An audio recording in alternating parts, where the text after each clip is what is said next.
Obrigado, Eduardo Campopiano. Deputado Luiz Felipe, além do Tarcísio de Freitas, o governador do Paraná, Ratinho Júnior, também ficou animado com a reforma. E muitos acharam que ele estaria com a oposição. Qual a opinião do senhor? Olha, eu acho muito estranho esse reposicionamento dos governadores, porque num primeiro comunicado ontem à noite, todos eles, sem exceção, não gostaram do texto. Todos eles, sem exceção. Todos querem fazer a reforma. Então, acho que ninguém quer ficar feio na fita de ser chamado de anti-reforma. E então, quando foram apresentados ali para dar um primeiro parecer, todos foram contra. Então, reuniões aconteceram depois, e essas reuniões ninguém fica sabendo de como é que o que foi negociado, o que foi contemplado, e alguns desses agora, no dia seguinte, voltam a dizer que, olha, somos favoráveis se houver algumas mudanças. Eles mudaram a perspectiva, né? Eu acho que essa mudança é fruto desse acordo intramuro, é, muito, eu diria que fora da luz da discussão parlamentar, e quem vai passar o julgamento é o parlamentar, não é o governador. É o parlamentar que vota. Então, é isso que eu não entendo. Eles têm uma ascensão nas bancadas. Então, se foi negociado alguma coisa importante que muda o posicionamento deles, as bancadas deveriam saber, mas as bancadas também não sabem. Então, está todo mundo no escuro. E você de Câmara dizendo que vai fazer, como iniciar as discussões e fazer a votação. Eu acho isso, para o processo, para a população, uma coisa muito ruim. Em relação ao voto, o único governador que fez um voto correto, um posicionamento correto, foi o Caiado. Esse teve o posicionamento certo, que está alinhado com o posicionamento. Porque ele viu não só esses impactos de remoção de autonomia dos Estados-membros como sendo fundamental, todos os governadores viram isso, mas ele viu também isso como sendo uma proposta que não é uma proposta positiva, está cheio de questões ideológicas com relação a outros detalhes que estão ali embutidos. Isso, o maior ponto fulcral aqui decisório dos governadores tem sido essa questão da centralização. Mas tem vários outros aspectos que são ruins e que são ideológicos. Por exemplo, IPVA, que vai fazer um IPVA ambiental, vai criar também um imposto seletivo sobre tudo, pode ser incidido sobre tudo. Praticamente é a perpetuação do IPI, que deveria estar morrendo nessa proposta. Então, essa leitura mais granular, mais técnica, os demais governadores não estão fazendo. E estão fazendo talvez uma conjunção política, né, de apoiamento, de vamos todos ficar de bem, vamos todos ficar numa boa, porque a gente é amiguinho. Então, mas não é isso, não é o momento para isso. A reforma tributária, tudo que é relacionado a tributo é técnico. E nos detalhes está a sobrevivência ou a falência de vários setores da economia. E eu não acho que esses governadores, à exceção do Caiado, que se posicionou correto, eu não acho que esses governadores entraram nesse detalhe no zelo de olhar setor a setor os impactos que estão sendo gerados e também não olharam as questões ideológicas que foram introduzidas. Então, essas duas coisas eu tenho quase certeza que os governadores não viram. E os seus secretários de finanças, esses sim deveriam estar olhando. Mas quem são eles? Quem são eles? Porque eu não acho que eles são pessoas que estão olhando exatamente essas dimensões. Estão olhando, talvez, somente a questão de arrecadatória do Estado. Então, é isso que eu acho que está atingindo aqui os julgamentos aqui, os governadores. Então, eles não podem ser uma baliza para os deputados, né? Não podem servir de baliza. Poderiam, mas eu acho que a questão é muito mais técnica e somente as confederações nacionais de comércio, de serviços, a FPA, a Frente Parlamentar do Agronegócio, e diversas organizações e associações vinculadas a eles, é que estão fazendo os estudos. E esses estão dando os alertas.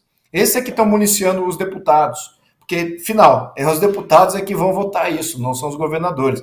Infelizmente, os governadores acho que não fizeram um trabalho de detalhe como deveria ter sido feito. É por isso. Obrigado, deputado Luiz Felipe. Consta, essa Obrigado. diferença entre o discurso do Caiado e do Tarcísio, o que justifica essa diferença? E hoje no Twitter as pessoas mais à direita estavam bem decepcionadas com o posicionamento do Tarcísio. Não é para menos, né, Anselmo? Eu acho que essa postura que ele tomou vai se voltar contra ele, vai ser cobrado isso dele, porque é o que o deputado está explicando aqui. A reforma é ruim. Até a Folha de São Paulo chamou tributaristas para avaliar e condenaram a reforma. As associações, como muito bem colocou o deputado, as associações de bares e restaurantes, por exemplo, já se manifestaram dizendo que vão ter a maior carga tributária do mundo no setor deles se passar essa reforma. Eu tenho alguns critérios, às vezes, simplórios, mas que, olha, funcionam bem via de regra. Se o Boulos defende uma coisa, eu fico contra. E eu acertei 99,9% das vezes na minha vida. E o Boulos está a favor dessa reforma. Então, alguma coisa está escapando ou está havendo uma miopia, né, que é exatamente o que o deputado está explicando. Os governadores mal assessorados, talvez, estão olhando o caixa do seu governo e ignorando, inclusive, os efeitos secundários. Por exemplo, o impacto econômico que isso vai produzir em certos setores importantes e que vai afetar a arrecadação na frente, e estão fazendo uma conta errada. Né? É a única conclusão que eu posso extrair disso. Então, eu volto a perguntar para o deputado, aproveitando aqui a presença ilustre dele hoje, se esses, não vou dizer nem os governadores, no caso, se esses parlamentares que não estão convencidos e estão sendo seduzidos por posturas aparentemente técnicas, como Armínio Fraga, que se manifestou dizendo que se não for aprovado vai custar muito caro para o país, se essa turma está ignorando esses alertas do big picture, estão olhando apenas algumas árvores e deixando passar, né, ali a floresta, quer dizer, está havendo uma concertação de grupos que nunca priorizaram o povo, o pagador de impostos, e eles estão jogando pesado para aprovar isso, inclusive com informações que tivemos de mais de 2 bilhões de reais em um único dia liberados em emendas, né, do orçamento secreto. Então, deputado, como é que está o trabalho de convencimento, de persuasão daqueles que você acredita que são independentes, digamos assim, eles vão votar de acordo com a consciência do que é melhor, mas estão no erro, estão sendo, de alguma forma, seduzidos pelo canto da sereia? Olha, sem dúvida existe uma parcela que vai estar ou na base do governo e quer fazer bonito com o governo, e uma parcela que vai se encantar com o canto da sereia. Agora, eu fico surpreendido muitas vezes com deputados de partidos ou até da nova legislatura que eu não conhecia, que vêm se posicionar contrário à proposta. Eles aparecem em todos os rincões aqui dos partidos, aparecem do PSD, do PMDB, da União. Então, muitos desses, eu tenho tido boas surpresas com relação a isso, e com comentários e posicionamentos até bem técnicos. Certamente que o que está afetando esses deputados são essas associações comerciais, são grupos empresariais, diferentes serviços, até mesmo diferentes indústrias, da Frente Parlamentar do Agronegócio, as associações que fazem parte da Frente Parlamentar, não necessariamente a Frente Parlamentar, mas as associações da frente, eles fazem os estudos e eles alimentam diretamente os seus deputados. Recebemos aqui no gabinete várias entidades, né, sabendo que eu estava no grupo de trabalho da reforma tributária, sabendo que eu sou contrário a esta. Então, aqui recebemos vários, e esses vários estavam aqui peregrinando junto com vários deputados. Então, esses peregrinos têm feito um bom trabalho no convencimento técnico de vários desses deputados que ainda são anônimos. Se for a voto, nós vamos descobrir quem eles são e vamos valorizá-los, porque são membros do centro. Muitas vezes o seu líder partidário está orientando para apoiar a proposta, está recebendo benesses do governo, e ele ele fez ali um juízo de valor próprio e está votando contra. Então, eu até prezo esses deputados muitas vezes, muito mais do que nós da oposição, exatamente por essa independência política e porque eles têm um crivo político muito maior. Então, eu acredito que isso seja a maioria agora. Por isso que a gente não está vendo esse texto ir a voto tão cedo. Né? Tá essa nebulosidade de quando que vai ser votado, se é hoje, se vai ser amanhã, como é que vai ser essa discussão.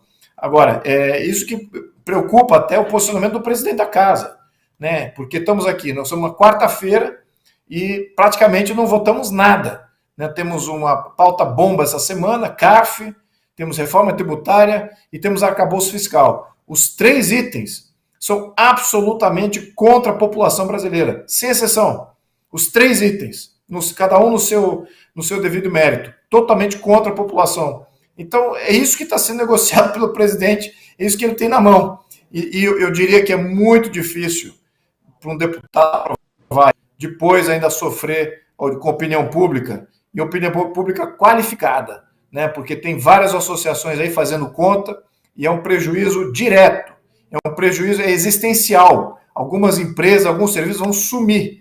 E é isso que ninguém quer ficar com esse ônus. Então, mais poder é essa dinâmica, esse diálogo independente, fora das frentes parlamentares, fora das lideranças políticas, fora da pressão da mídia chapa branca, que venham aqui fazer a sua pressão diretamente, isso tem seu efeito, e também opinião pública, direta, nas redes sociais. Vocês que analisaram esse projeto, ou tenham acompanhado muito da discussão, que façam pressão nas redes sociais, isso também está contando. Então, o momento é para isso. Tá, muito obrigado. Eu vou aproveitar esse meu último ensejo para me despedir aqui. Eu tenho uns compromissos agora ainda adiante. Talvez tenhamos alguma coisa à ordem do dia agora para votar e sejamos convocados ainda para a Câmara. Vamos ver. Espero que não, mas temos que estar em alerta. Mas agradeço a todos.